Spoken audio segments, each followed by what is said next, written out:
Hello everybody, I'm really happy to be here and I'm really happy to see so many of you here. The good news is that the launch of our council has already been reported on many news sites, from Reuters to the Washington Post to the Daily Telegraph to the BBC, and so hopefully this is just the beginning of a very, very large movement in defense of humanity, universal rights, and against reaction in the world today. You know, a lot of people have been asking us, well, why have we established a Council of Ex-Muslims of Britain? And there are so many, many reasons. It's hard to talk about give one or two reasons for it. One would obviously be because we want to break the taboo that comes with renouncing Islam. Apostasy, as our other speakers have mentioned, is a crime that is punishable by death in countries ruled by Islamic law. But it's not only in those countries. People who are deemed apostates are intimidated and threatened, even in countries, in Europe, for example, that doesn't have Islamic law as the law of the land. I've already received quite a number of interesting emails from Islamists, and one of them says, a Muslim is always a Muslim. It is not possible for us to leave Islam. Well, I have to tell him and many others, watch us. It is possible, and we're doing it. Whilst renouncing religion is obviously a private affair today, and we promote the stance that religion, or not having one, should be a private matter, should be a personal matter.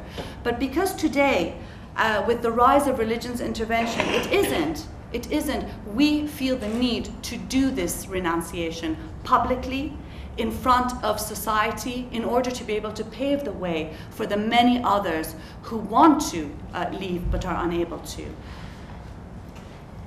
As I've said, there are so many, many different reasons. Another, of course, is, in my opinion, to publicly challenge the political Islamic movement that is wreaking havoc in North Africa, in the Middle East, in places where it has state power, and its interventions in societies where it's vying for state power, for some sort of power, some access to power, like in countries in Europe and in Britain.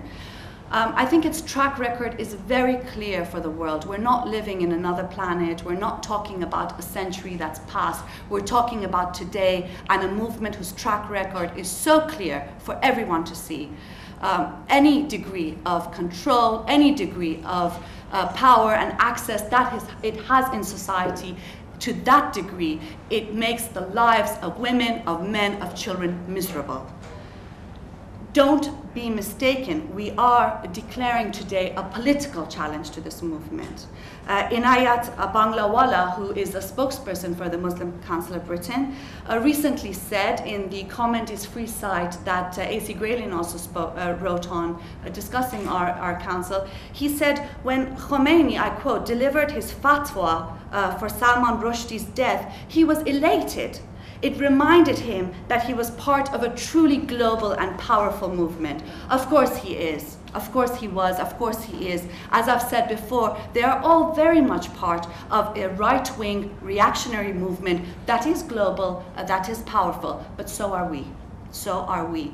We are a vast human movement against political Islam that is bringing the regime in Iran to its knees, and we are going to do the same with this movement here in Europe. Many are also elated, as he was elated at Salman Rushdie's fatwa by Khomeini. Many, many, many innumerable people are elated at the establishment of our council and at our defense of Salman Rushdie, at our defense of secularism, at our defense of humanism, at our defense of universal values and norms.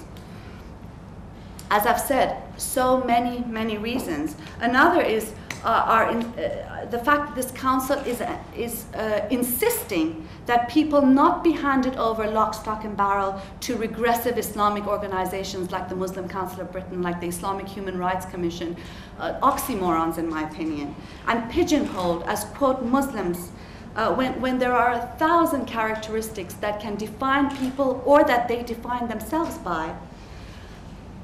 To make, quote, Muslim the most important characteristic of millions of people is part of the attempt to Islamicize people and relegate them to the political Islamic movement. We will not allow it.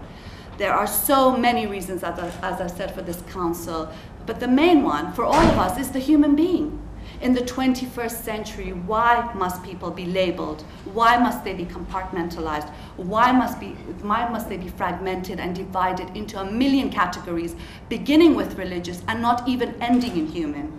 Why should we be forever minorities and never equal citizens before the law? Why should the intolerable be tolerated, respected, at the expense of people's lives? Our call today is to join us, and there will be many who will join us. Our call is to support us, and there are already innumerable people who are supporting us and will support us. We will change the debate and the climate to the benefit of people in this country and across the world, and to the disadvantage of the political Islamic movement. Most importantly, I just want to mention two cases that are directly linked to the political Islamic movement. One is a woman who was to be stoned to death today, a mother of 4 children, because of having a relationship outside of marriage with a man and having a child who's 11 years old with that man. She's not going to be stoned to death because of the public pressure that's taken place. This is the movement we represent and are part of. And the other is a young ex-Muslim, Asra, who actually said it's her birthday today, and she had written a comment in response to A.C. Grayling's beautiful commentary about this organization and its importance. And I wish her a happy birthday, and it is for her and for many, many countless people like her. So I thank you for coming here, and I look forward to working closely with each and every one of you to really bring about the change that's needed to make this country and this world worthy of human beings in the 21st century. Thank you.